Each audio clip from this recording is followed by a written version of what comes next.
পুরো বাংলা জুড়ে চলছে আগুনের লেলিহান শিখা। চৈত্র বৈশাখের অত্যাধিক তাপপ্রবাহে নাভিশ্বাস উঠছে জনজীবনে। শহর থেকে গ্রাম, সবখানে একই দৃশ্য। রাস্তাঘাট ফাঁকা, মানুষ গরমে ক্লান্ত। কিন্তু বাংলার দামাল ছেলেরা এই গরমেও হার মানেনি। প্রকৃতির সঙ্গে তাল মিলিয়ে তারা ভিড় জমিয়েছে ভাগীরথীর ঘাটে। শীতল জলে নেমে তারা খুঁজে নিয়েছে এক টুকরো শান্তির পরশ।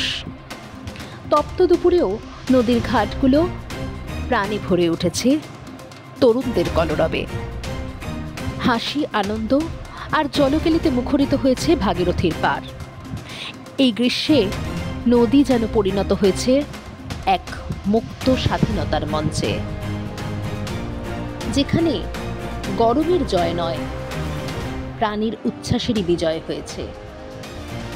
ভাগীরথীর শান্ত জলে বাংলার দামাল ছেলেরা এঁকেছে তাদের জীবনের এক নতুন গল্প।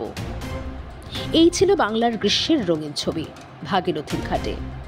আসুন, প্রকৃতির এই অনন্য রূপকে আমরা সবাই সম্মান করি।